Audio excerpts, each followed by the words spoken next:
Welcome to the Changemakers Podcast, produced by City Current and powered by Higginbotham Insurance and Financial Services. This show shares personal stories and insight from those who are leading by example, fueling positive change and making a difference so we can learn and do the same. We cover life lessons, business advice, passion, and purpose. Now here's your host, Jeremy Park.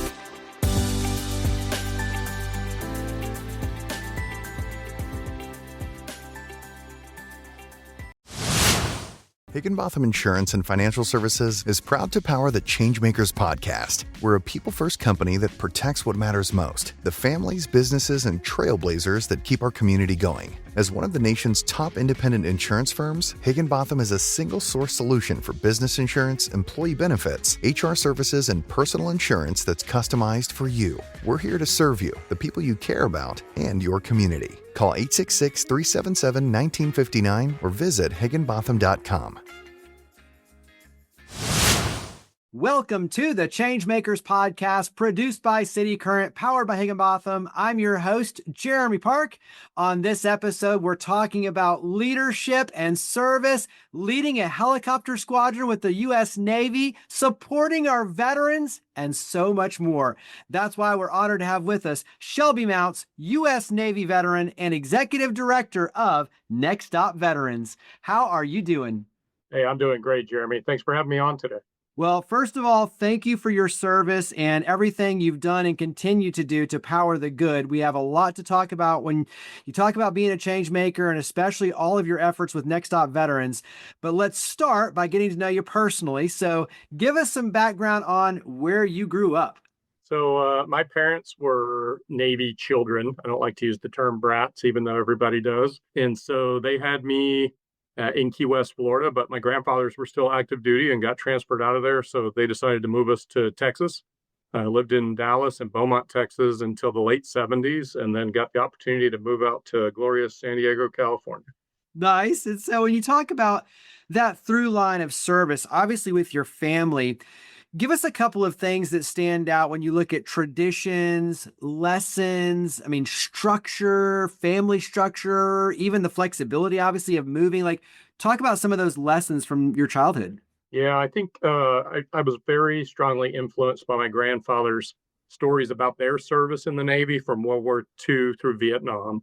And then it was just very inspiring and adventurous and sounded like the greatest thing in the world to do. And so I always had that tugging on me, and I read a lot about military history and various battles and was in love with aircraft from at a very early age. So that was definitely a huge influence on my calling and ultimately becoming a Navy pilot. And then to your point, I guess, about the flexibility, moving around forces you to learn new places, new viewpoints and ideas, and going from Southeast Texas to Southern California in 1978, there's quite a bit of different viewpoint there and lifestyle as well. And you have to learn how to be more communicative, more self-reliant, make new friends quickly, those sorts of things. And so I think those were strong influencers on me as well. Obviously, you look back now and you think, okay, the ability to create those friendships quickly and adapt and, be immersed in different cultures serves you well, obviously, in the role you're in now. When you were a child, especially younger, was that something that you thought about? Did you just, hey, I'm just diving in, and enjoying the moment, or was it a struggle? I'd say it was probably more of a struggle, particularly that move out to California. I remember distinctly, after a couple of years, I was going through my closet and cleaning some things out, and I found my old Bible from when we lived in Texas. And inside the front, I had written my name and my address, and I literally spelled South, S-A-L-T-H. My accent was fairly thick, as you can imagine. And going to Southern California, I definitely stood out. It created some challenges. Well, I can relate. My wife is from Mississippi. Corinth, Mississippi has a beautiful Southern accent that I adore. But when I was in California, we met through a mutual friend because obviously I grew up in Texas and they met at Mississippi State and she connected us. And so she would come out to Los Angeles all the time. And it was so funny trying to, have the waiter or waitress understand what she was trying to order. The what? I still tease her to this day. Just her Southern accent and just, California, it stuck out like a sore thumb, but I loved every second of it and still do. And So the struggle's real. yeah, but I mean, yeah, these are the special moments that make life precious, right? So, Right. um, were there anything when you look at, service in the military and things like, having your bed made properly and the regiment and the structure, were any of those kind of embedded in your family, or were your parents a little bit more loose on that side? In other words, was the military structure part of the family as well? It very much was, and my mom was very much around a place for everything, everything in its place, and I took to that like a duck to water. I had no issues with it. I kept my room spotless all the time, and actually, surprisingly, was a little bit of a challenge when I first went to the Naval Academy because we had 3 people sharing equivalent space for 2, and you had to learn how to put up with other people's ways of keeping their stuff. And although the standards were high, especially as a freshman at the Naval Academy, we did have some latitude, and that was an adjustment for me. I think it's one of those too, though. I mean, we tell our kids all the time is, the little things though are really the things that define success. I mean, it's the details, right? Paying attention, and it's waking up and, making sure that everything is in order so that you have a clutter-free day, but you're starting your day out proper by doing those little things, and the little things add up. And they also too allow you to be a lot more strategic because you're not necessarily focused on all the other things that can clutter. So I think it's cool as a parent, all those things, those little things ultimately pay big dividends, as you're raising your family. Give me one, maybe, bit of advice or something from your mom and dad that you still kind of keep and treasure today. That's an interesting one because obviously they have such a huge influence on you, and there's so many different examples. But I think I probably tested the relationship with my mom the most as I was finishing my high school years and preparing myself to leave and join the Navy and leaving Southern California to go all the way to the East Coast at 18 and really not coming home very often after that. My mom gave me some advice about just really understanding that relationships mattered more than your drive and what you were necessarily trying to do. And it didn't stick. Although I made a lot of great friends at the academy and out in the fleet, I realized after I got to a couple of years on my first couple ships, I switched over to aviation, went through flight school, and got out to California. Was back in San Diego flying again, and I was probably 2/3 of the way through my first aviation tour. And my XO executive officer at the time called me in for a discussion about my performance, and he said, you know, it isn't always about being right. And that really struck me at that point. And I took a big step back and really looked around at, yes, although I was organized and driven and often, right about what I was saying, the way I was delivering it to the peers around me maybe wasn't the best way to do that. And so I think I made a pivot and a sea change, and it really did harken back to the words my mom was trying to instill in me in high school. But, I chose when to listen. Well, yeah, that's part of life maturity, right? And so switch over and talk about where the pivot on your, because obviously you were immersed, at birth with the U.S. Navy and military service. But was that always something that you saw yourself going into, was the U.S. Navy, or were there other paths and other journeys that you thought you might pursue? I knew I wanted to fly and I loved the interest of the service, but I wasn't 100% wedded to the Navy. And then it was actually going into my freshman year of high school, my guidance counselor looked at my record and academic achievements and said, hey, with a little bit of help here, if you take summer school this summer, you can be in advanced math, get your pre-calc out of the way and go into geometry and some other things. But it was very clear. I remember distinctly my mom telling me in third grade, you're going to college and you have to figure out how to pay for it. And so that kind of rode with me throughout my school journey. And this guidance counselor said, have you thought about service academies or ROTC? And up to that point, I mean, I literally thought the Army Navy game was just some Army soldiers and some sailors got together and played football one day, right? And so this whole idea of academies and that the military could pay for you to go to college was like a light bulb coming on for me. So that's where I really started to think, hey, this service thing might be real for me. And at that school, they had a history of affiliation with the Air Force. And so I was hey, I could go in the Air Force and I could get to fly. That's kind of my life dream. But then my parents finally got to the place where they could buy a house at the end of my freshman year. And so I moved high schools to a different high school in the same school district. And it was closer to the shore in San Diego. And they had a strong affiliation with the Navy. And Top Gun came out the next year. And, I ran cross country in high school. And out of the 7 varsity guys, 3 of us ended up going on to become naval aviators.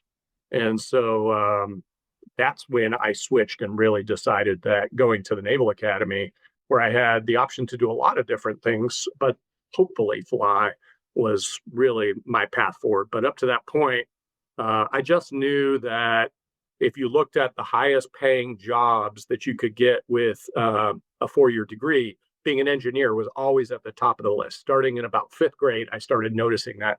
And so going into high school, my thought was I was going to go into an engineering program, most likely electrical engineering, because I was really into music and I thought that I could design one day a way to listen to speakers without having to have wires. And I thought that would be a super cool thing rather than these big speakers with wires all over the place. And then I got smacked in the face with Naval Academy academics and switched to general science. Since you mentioned Top Gun, did you want to fly like a Tomcat or were you always a helicopter? No, I wanted jets all the way. And then I ended up getting assigned to a reserve frigate in Mobile, Alabama. So talk about going to the Naval Academy, Annapolis. What was that like? Well, it was a huge culture shock leaving Southern California, where I was outside all the time, played a lot of beach volleyball, just very active, engaged. Had my own landscaping service for the people up on the hill behind us. Just fairly laid back 80s Southern California lifestyle. I was more than prepared physically, and I think I was pretty prepared emotionally.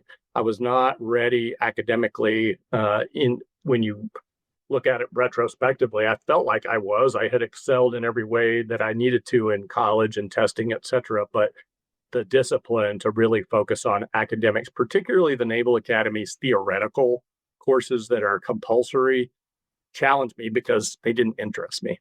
I did fine with the history and the English and some of the more advanced technical, like systems engineering. I was very good at that, and I liked that.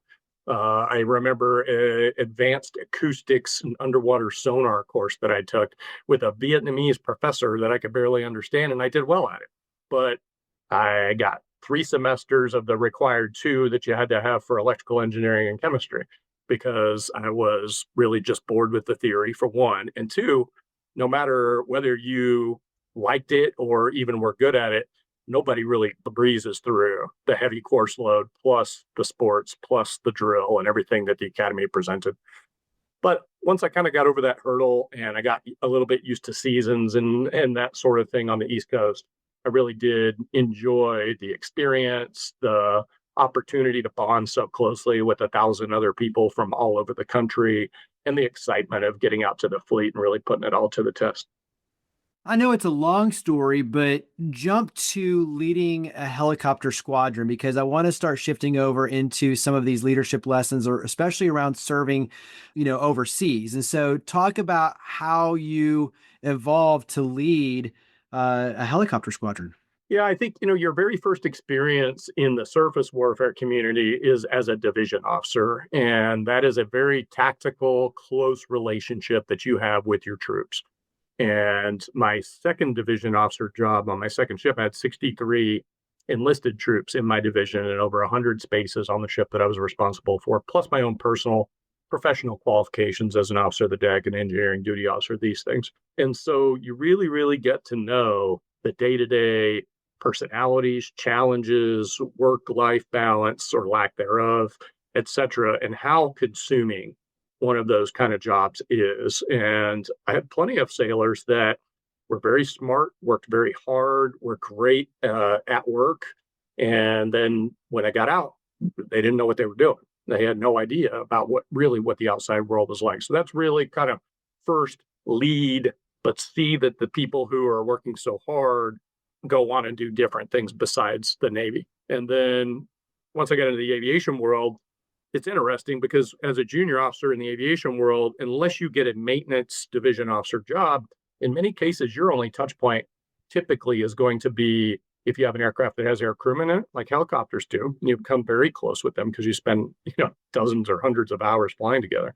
And then if you go off in a detachment, you'll naturally, because that detachment is a small segment of a squadron, you'll get very close with maybe your maintainers. But for the most part, you don't have as close a relationship as you did. And so I got that 4-year deep immersion with the troops, less time with them as a junior officer. But then in my community, we sent these detachments out. And so at a relatively early part of your career, you get the opportunity to be an officer in charge. And so as a lieutenant commander, I went out to Guam, brought the new helicopter, or was with the new helicopter as it was coming out to Guam, and deployed with a detachment. And there you're like the general manager. And so, you've got your one assigned shop, you've got your 2 helicopters, you've got maybe 30 people, some junior officers and the maintainers and support personnel, and you really get kind of close to them again.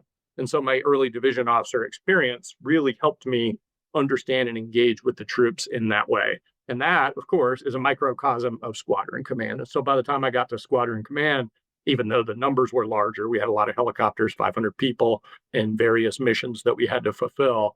I felt well prepared and very comfortable just based on my own personal experience. And then I think, I've talked to a lot of other officers about this. It's funny how you feel like you can do more earlier in your career in the Navy, and that the promotions and the opportunities to lead never come quite as fast as you would want them to. When they do come, you're still challenged, but you're also prepared. And so the system works in that regard, I think. Talk about, and obviously the things that can be shared publicly. So I don't want you to don't talk about top secret, but we talk about some of the helicopter missions. What does that look like? So give us an illustration of some of the typical missions or the different types of missions that your squadron went on. Sure. The beauty of the helicopter, at least the ones that, we flew as utility helicopters, is you've got multiple mission areas. It's a challenge as well to gain proficiency and retain proficiency, particularly nowadays. I was kind of that end of a dying era where we didn't quite have the sensors and weapon systems that the helicopters have today. And so I was more of a pure search and rescue, utility, logistics support kind of a mission set. It was only towards the end of my career, we were bringing in more focus around special operations and tactical level support. I was the engineering or maintenance officer at my squadron out in Guam after I had done the OIC deployment, and we stood up an air ambulance detachment that went to Iraq and supported an Army mission for a number of years. And that was really one of our first forays in the new 60 Sierra of bringing on additional capabilities, sensors, equipment. And then not long after that, the FLIR, forward-looking infrared, heavier caliber weapons, missiles, rockets, these things started to come online. So I didn't fly with those a lot. By that point, I was in the Pentagon and helping to get the resources to support those. But long way to say, you don't know a lot of times when you lift off the ground which mission you're actually going to execute. You have to be prepared for all of them, which is great because you might be assigned to take off a ship and fly some personnel and some mail over to another ship and then come back and shut down. Or maybe you're going to roll into search and rescue for a little while, waiting in case something happens. And then you might be moving beans, bombs, and bullets between the ships a little bit later. And then in the middle of the night, you might get called because somebody got washed overboard or there's a medical emergency.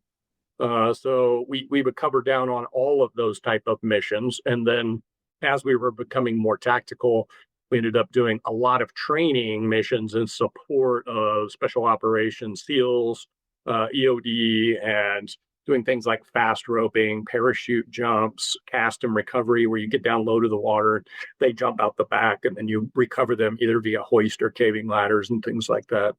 So you would do, any typical pilot would do any and most all of those missions in the course of a deployment or a cycle at a squadron. Obviously, there's so many leadership lessons that I'm sure you draw from those experiences. What's one that pops into your head in terms of something that you learned either, on a mission or just in general during that time period that you take with you today as an executive director for NextOp veterans? there's a lot, like you said, but the one that really stands out to me that I really have always enjoyed is setting the expectation, providing the guidance and the drive where necessary to move things along, but really enabling the individuals on your team or your crew to grow into their roles and run their own responsibilities. I appreciated the aviation community's willingness to delegate authority and allow less experienced personnel to go out and execute their missions and learn and develop in that in a safe way, of course. But that enables an organization like NextOp, which we're at 18 employees right now. We are predominantly virtual first. We have a few spaces that our team operates in around the country, but we don't own any real office space. We're never going to be a 100% in-person kind of a workforce. And with 18 people distributed mainly throughout the Southeast United States, and very often this is the only interaction you might get with them once a week or once a month or even less, you really have to rely on the individuals to go out there and be self-motivated and to know what they're doing and provide them the kind of guidance and tools and support that enables them. And then hopefully they can be successful. You mentioned the Pentagon. Talk about your transition out of military service, because really 25 years plus in terms of serving in the U.S. Navy. Talk about that transition, because I think that will paint the picture of then what you do and how much you help and support our veterans with NextOp Veterans. Well, I'll tell you, it wasn't easy. And as a Navy captain, 25 years with a master's degree, and went to the Naval Academy, a pilot, et cetera, you would think on the surface that, boy, you just kind of pick your opportunity, right? And I think a lot of people expect that that's the case. And I was lucky because after my first Pentagon tour, I was assigned to Shell Oil down in New Orleans for a year as a SecDef fellow. And essentially my assignment was go study the company.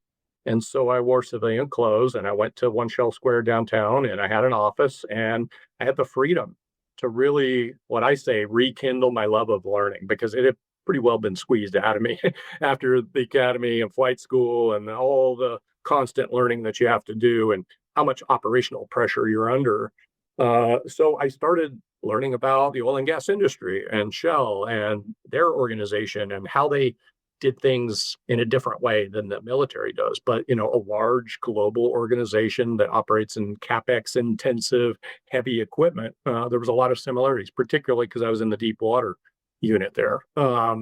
So that really gave me a year to somewhat decompress from my career, to learn, to see how other people operate on the outside world.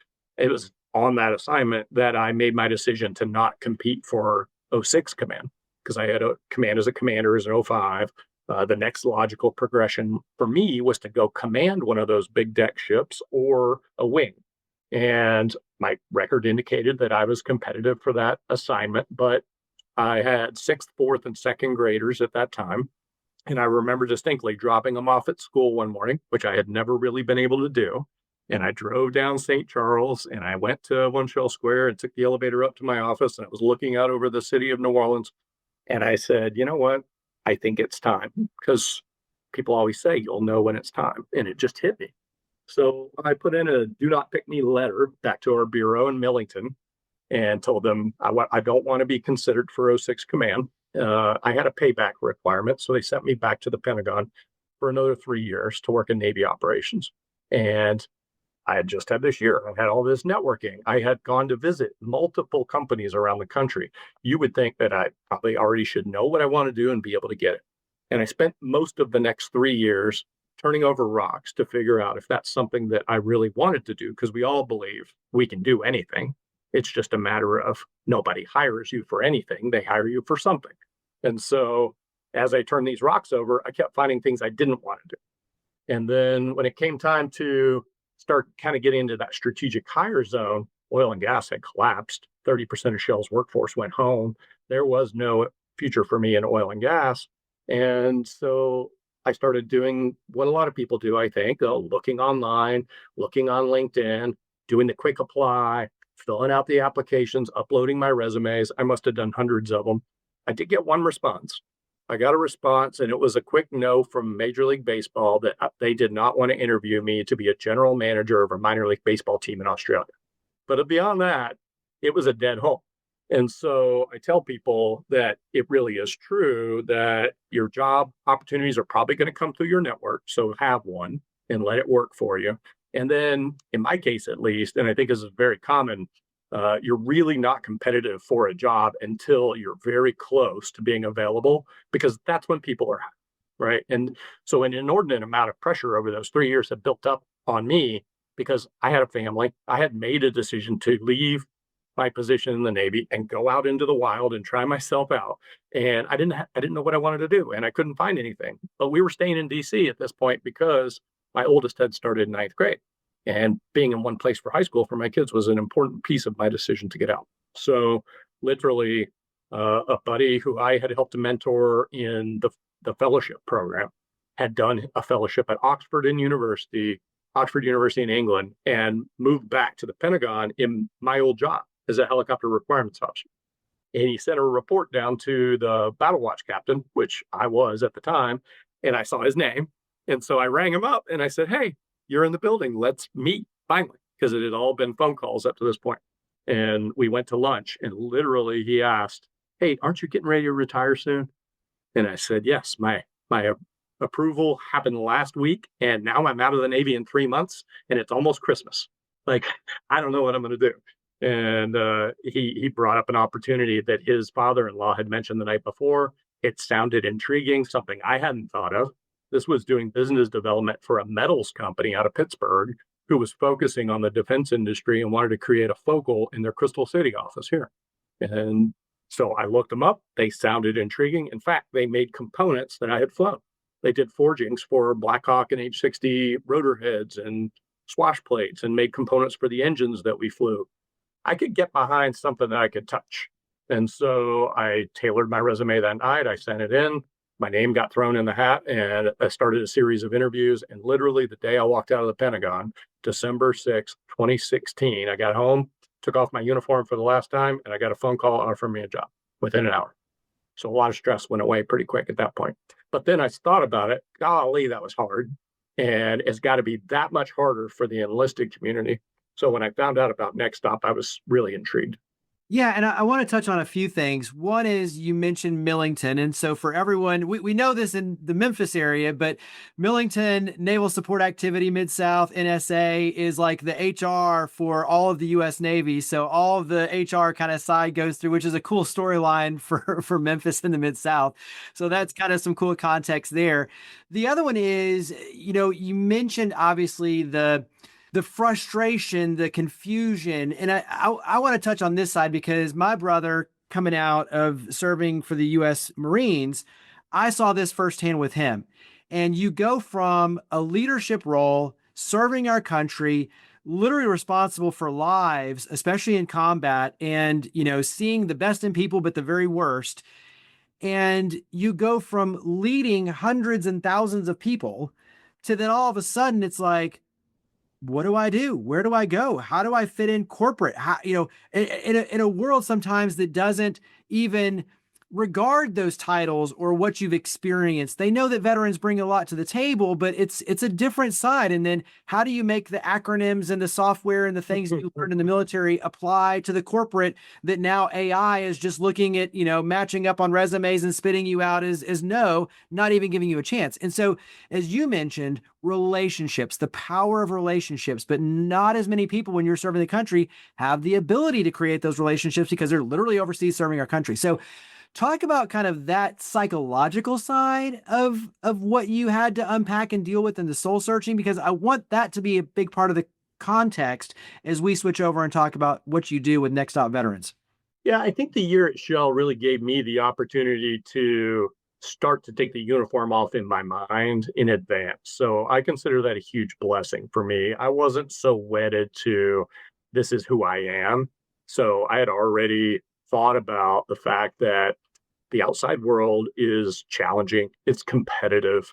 There are lots of opportunities for us out there. We just got to figure out what they are, right? So that piece wasn't so hard for me. Although I will say this is my third now role since the Navy. And coming back into an organization that's one, mission focused, two, highly veteran populated. 16 of our 18 employees are veterans. And just the ease of interaction and the culture that we can create in this organization is a breath of fresh air. And so I didn't realize, I underappreciated or underestimated the impact of getting out of the military culture and the mission-driven environment.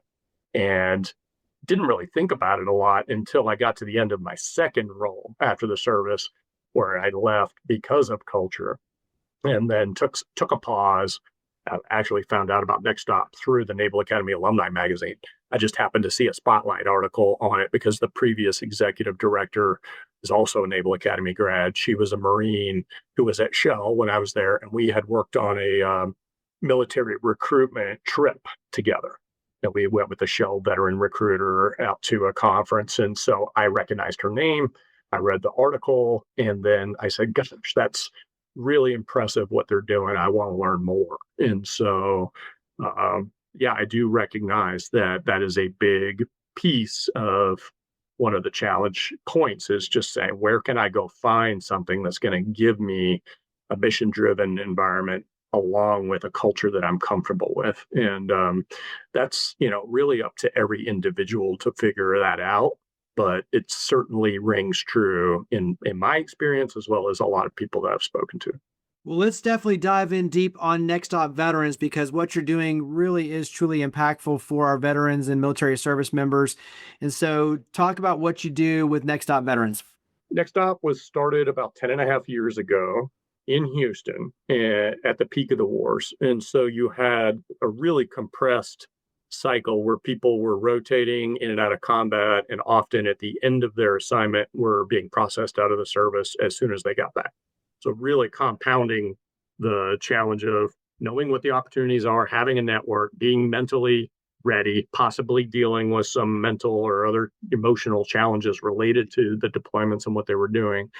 And then essentially being turned out where one day you have all of the support and services you need, and the next day you have none of the support and services that you need. And so Houston, being one of the largest veteran populations in the country, ended up having a large suicide problem, homelessness problem, drug and alcohol dependencies, financial crises, all these challenges.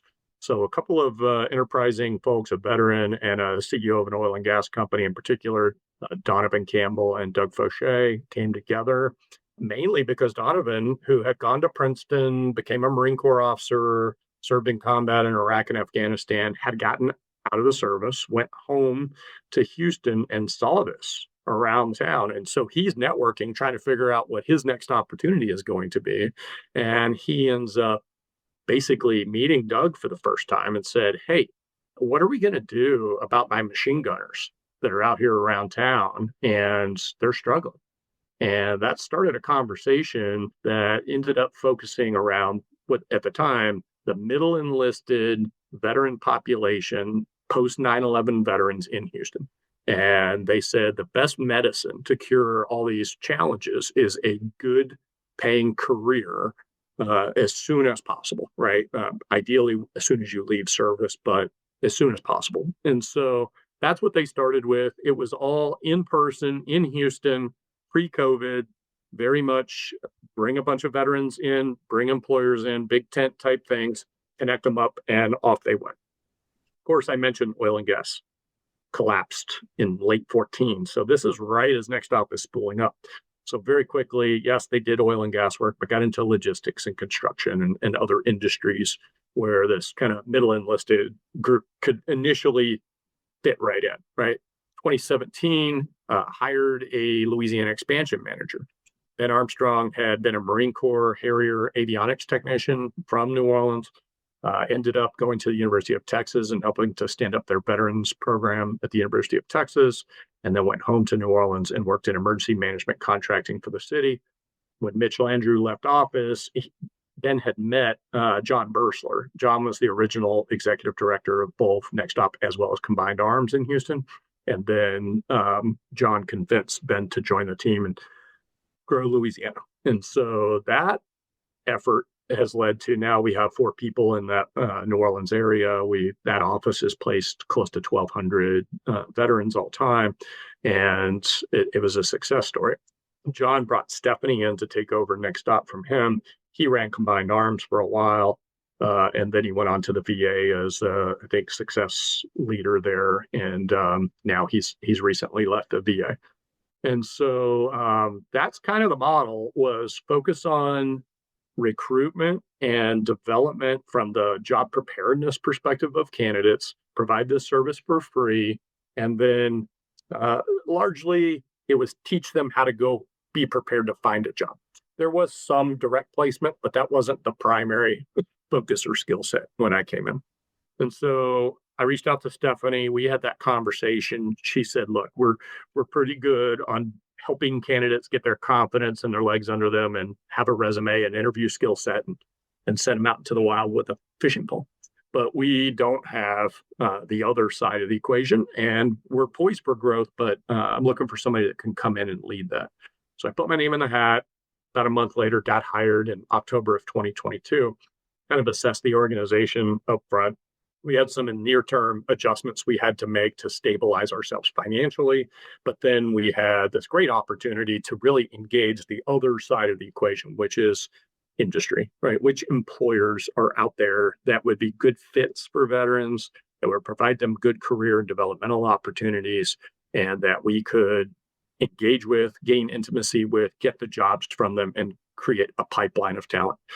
So we started down that road. We then defined key focal industries that we think are future-proof and are really a good fit and good for the country as well, to take advantage of the skill sets that are developed in our veterans. Of course, it's things like energy and healthcare, but it's aerospace and defense and communications and logistics and these sorts of things. And so that focus is very helpful for us, because I think we were spread really thin as far as who we engaged with. Basically, if you would give us a job, we'd try to get you a veteran, and maybe that would work out. We've gotten much more focused and have gone from kind of a scattergun approach to, I wouldn't necessarily say we're snipers yet, but we're definitely getting to the sharpshooter status. And a big driver of that was we partnered with a Department of Navy and Department of Defense funded training center in Virginia called ATDM. And there's always some DNA around expanding the development piece of the candidate, but in practice, it had never really been anything more than teaching interviewing skills and resume refinement stuff. And then more recently, LinkedIn, and maybe if you take advantage of some of our other resources, financial management training and this sort of thing. So the ATDM relationship is 5 training tracks, 4 months long, to get people ready to go into the maritime industrial base, machining, welding, 3D print operators, non-destructive testing, this kind of thing. And they want 50% of their candidates to be veterans. They had no idea how to find them. And I said, well, good. I think we can help you on that front. So that led to some efforts to build that partnership up and understand how we could guide candidates to them for training. We could work with the candidates while they went through the training, and then we could augment their career placement services on the backside by participating both in their in-person events, but also the multiple virtual events that we do and the relationships that we're building up in that maritime industrial base. So that started to work nicely. The follow-on conversations actually led us to Blue Forge Alliance, which is a nonprofit based in Texas, funded by the Navy, specifically focused on strengthening the maritime industrial base supply chain and the workforce. Obviously, we fall on the workforce side of that. So we started talking to them, and they said, we like your work. We like what you do. Why don't you send us a proposal about what you could do for us? And I said, well, you got this buildsubmarines.com website, and a lot of people are interested because Brad Kozlowski's cool, and they're signing up. They see the We Build Giants commercials, et cetera. But I think there's probably some room for engagement after that point. And so we took on taking the people that fit our demographic, post 9/11 enlisted veterans, and engaging them and saying, hey, we can help you through the funnel to get to these jobs if you want to sign up with us. So that was one piece of it. We were going to do our own marketing and go out there and guide candidates into these great careers. And then ATDM being a piece of that pathway. And we think we can get 50 of them this year. And they said, well, if you think you can get 100 of them this year, then I think you have a contract. And so I said, 100 it is. And I'm happy to say that contract ends today. And we're before I checked before we got on this call, we were at 122 placements. So narrowing our search, being able to hit a target. We are also able to hire our first program manager. We brought in Adam Forbes as Aerospace and Defense Program Manager, retired Air Force veteran, put him in charge of this effort last March. So he's been on board for a little less than a year now. And the team has organized around this, and we see the value of focusing on an industry and building it out. So this year, if we can find the resources and the partnerships, we intend to do the same thing in energy and healthcare. Those are our two next focals. And so that's where we are on our journey today. And that individual candidate gets recruited in through word of mouth, through base visits, through social media advertising.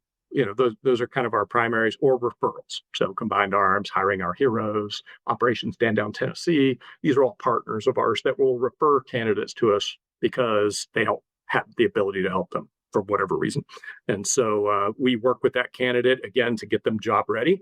Once they go job hunting, we have a metric to historically, we try to get them hired within 40 days. And then we also try to drive average starting salaries that outpace inflation. So average starting salaries have gone up about $7,000 in the last couple of years for us, which is great. We're just under $70,000 a year now for our average. But for the direct placements, which means you give us a job, we give you a candidate that fits, that's been screened, groomed, prepared. You hire that candidate. Those people are making more. They're making closer to $85,000 a year. So that's great news. We're seeing some good trends in that metric as we continue to focus. And then we've also had 3 candidates in the last 6 months, which is a first, that have started at over $200,000 a year. So that's some pretty interesting things. And when you dig into the data and you see the type of candidates that we have, I think being able to have that relationship with the employer and enlighten them that these candidates do bring all the soft skills that you expect, but in many cases, they have advanced degrees, they have advanced certifications, they have technical skills. There's a lot more in that basket. So right now, out of our 604 candidates, you would have all kinds of different backgrounds, different services, different points on the compass. About 45% are coming out of the uniform. About 55% are veterans that have already gotten out. Maybe they used their GI Bill at the University of Memphis, and now they want a little bit of help because they kicked that can for 4 years, and now they're trying to figure out what they want to do. So that's a little snapshot, I think, for you. I love the fact that you serve on both sides, right? Like you're building the relationships, upskilling, like all of these things to help the individuals, the service members, the veterans, but also to working with the companies, because the veterans do bring so much value, just like you articulated. And so carry that into how the community can help NextOp veterans. So talk about ways the community can get involved and help support your efforts. Well, there's a number of things. First and foremost, we're always looking for introductions to new employers, right? Because I haven't met an employer yet that says they're not interested in hiring a veteran, right? The challenge, of course, is then how do you operationalize that? And it takes a little bit of participation on both sides up front to get that relationship going. So that's one for sure. Then just being aware that we exist. We get a lot of people that say, hey, my uncle this, my friend this, my buddy that, my husband this. And they reach out. We say, here's the link, have them go apply, and we'll work with them, right? And so that's another one that just very generally. Then there's occasionally volunteering opportunities, particularly in our geographic concentration. So Houston, New Orleans, more recently, Dallas, Memphis, Clarksville, Tennessee. The Tennessee team just came on in September. You already met Erica. So Erica and Frank are working hard to deliver in Tennessee. They've also now been added the additional expansion into West Kentucky. And so that region is growing. And then just last week, I hired 2 new staff in Alabama. And so that region is growing. And we've got an employment coordinator in North Carolina. And I think I mentioned I'm in the DC area. So we have community social opportunities. We have volunteer opportunities. An exciting one that's new is called Carry the Load out of Dallas. It was formed by a Naval Academy grad, football player, SEAL, over a decade ago. And the intent is to preserve and restore the meaning of Memorial Day through a series of marches and walks across the country by various teams. And it culminates in Military May, and they have the final culminating event in Dallas. And so with our Dallas expansion and the impact we're starting to make, we were lucky to be included this year as one of the new nonprofit partners. There's 46 of them. And we will be putting out information about these walks all over the country. And if someone's interested in a walk in their area, they can go through the link, they can sign up to participate, they can sign up to donate to the cause. And if there isn't an event near them and they are interested in starting one, we can engage with them and try to bring together enough partners and momentum to create a new walk.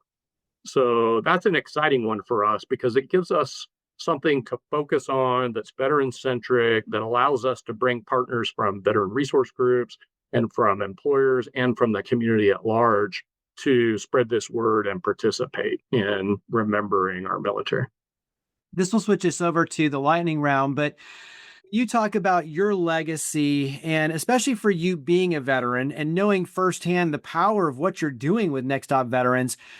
What do you hope that many, many years from now, your legacy is in terms of working with the companies, working with the individuals, really, transforming this relationship, this opportunity for so many? What do you hope your legacy is with NextOp veterans?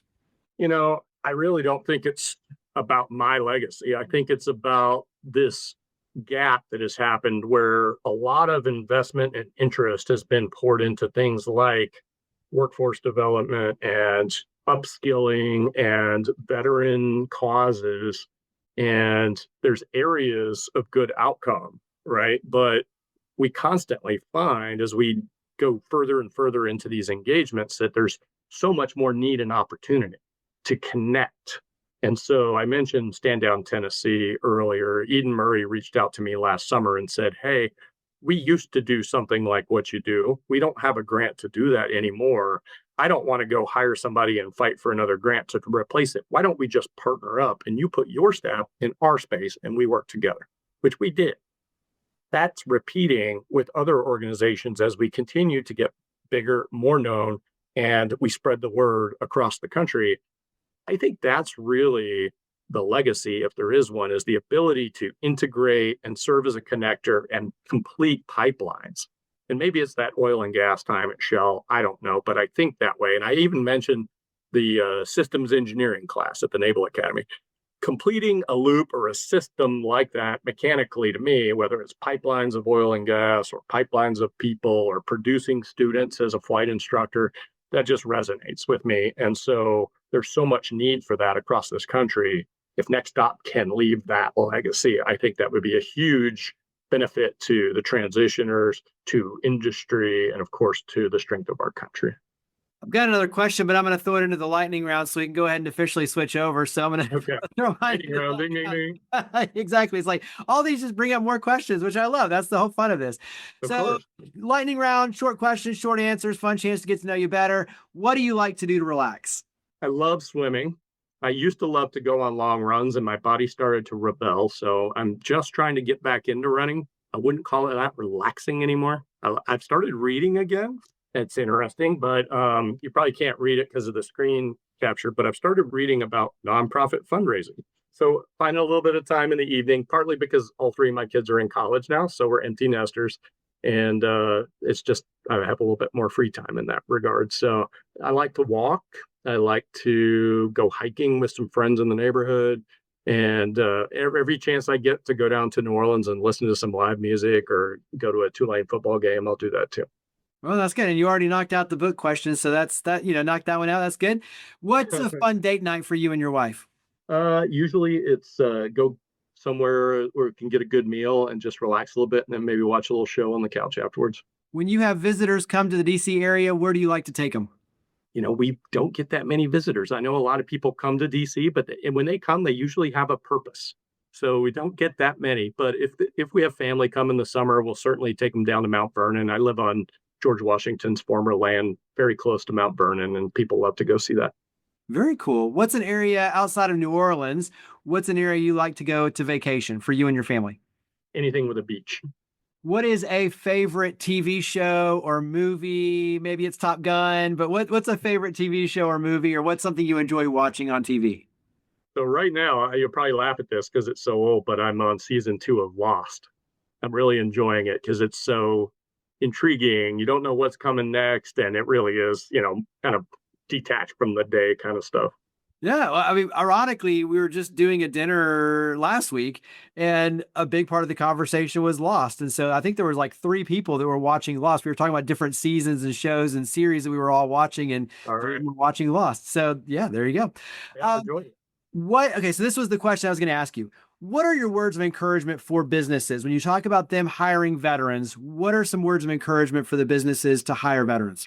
I'd say, a lot of people get tripped up around, hey, I've heard about SkillBridge or I've heard about WIOA job credits or tax credits or something for hiring veterans. Don't focus on the money or a specific tool like SkillBridge. Focus on the long-term impact that brings someone in who is good at understanding what needs to get done, willing to roll up their sleeves and do it, naturally can lead others, understands ethical behaviors, works well in teams, probably can communicate pretty well, and what that would do for a particular team, facility, business unit, etc. Is there not necessarily a favorite, but what's the first one that pops into your head? A quote, a saying, something that inspires you? And obviously you don't have to get it verbatim, but is there something, favorite quote or saying that inspires you?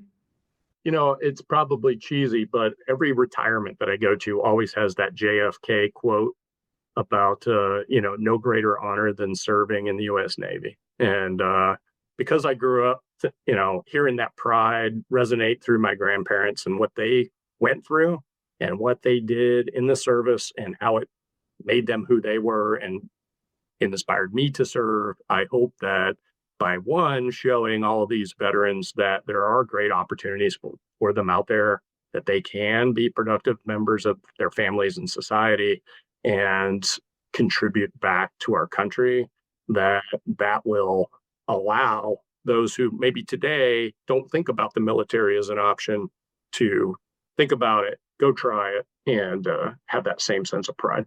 Give me one. Obviously, there's many, countless, too many to name, but one mentor, someone who poured into you either during the military service or afterward, but someone who stands out to you as a mentor. I think Mark Vandenberg would be the one I'd say. He was my skipper on USS Nassau, and we had gone through a winter med cruise in South Bosnia for a couple of months, and then came back and went into the shipyards for a long time. And as an engineer in the shipyards, that's a rough life. And I was pretty ready to hang up my spurs and move on. And we were off North Carolina one day. I was officer of the deck. We had a lot of things going on with an aircraft emergency and a fleet of fishing boats coming around us. And he stepped in effortlessly and kind of handled the situation and gave the deck back to me. And then he just looked at me and said, "Why didn't you go to flight school out of the academy?" And I laughed and told him I was too dumb. And then we had a conversation. He encouraged me to go ahead and apply because he thought he saw something at me that the Navy should keep and that I would be good in aviation. And so that willingness to just see that in me, encourage me to change my mind from getting out and go try something new that I didn't think was going to get fulfilled in me. I really appreciated that from him. Yeah, very cool. What's something that you've learned from your wife, or what's a way that your wife has made you better? It's kind of like the parent question. So many ways, right? I think that her absolute dedication to the home and the family and keeping us together and absolutely, doing what it takes to, even when people are tired or challenged, etc., keep us focused on our traditions, hauling out the Christmas tree early and getting it up and those sorts of things. I just really appreciate that because, sometimes to this day, I'll still just get too enthralled in what I'm doing with work and lose track of the fact that there's a life around me. So, similar to the question about NextOp veterans and your legacy there, this one is more in general for your life. So, for you, your family, personally, professionally, talk about what many, many years from now you hope people say about the difference you made in this world. Man, you're getting personal, man. Well, I think the difference that you make is through the people that you touch, right? So, first and foremost, I hope that my kids have great lives and that they look back and say, my dad was a big piece of that, right? And then similarly with NextOp or those that I have worked with, that they would always say he was always in my corner. I love it. We'll wrap up with contact information. Where can we go to learn more, to get involved with NextOp veterans, and also to just carry these conversations forward? Yeah, the website is great. It's www.nextopvets.org. We also have info@nextopvets.org for email, where you can reach out and ask questions. On the website, it's I want to hire a vet, I am a vet and I want help finding a job, or I want to donate money because we are a 501c3 and we do gladly accept donations. Well, Shelby Mounts, you are indeed a change maker. So thank you for all you've done serving our country, the 25 plus years in the U.S. Navy, and obviously all you're doing today with NextOp veterans. Thank you for being a change maker. Thank you for powering the good. Thank you for coming on the podcast. Thank you, Jeremy. It was a ton of fun. I really appreciate you having me on. Really appreciate what you're doing. Thank you. Higginbotham Insurance and Financial Services is proud to power the Changemakers podcast. We're a people-first company that protects what matters most, the families, businesses, and trailblazers that keep our community going. As one of the nation's top independent insurance firms, Higginbotham is a single-source solution for business insurance, employee benefits, HR services, and personal insurance that's customized for you. We're here to serve you, the people you care about, and your community. Call 866-377-1959 or visit higginbotham.com. Thank you for listening to the Changemakers podcast, produced by City Current and powered by Higginbotham Insurance and Financial Services. To learn more, to listen to past episodes, and to share your stories of other changemakers who are making a difference, visit citycurrent.com or call 901-321-1020. Follow the conversation online using the handle @CityCurrent or the hashtag #PowerTheGood.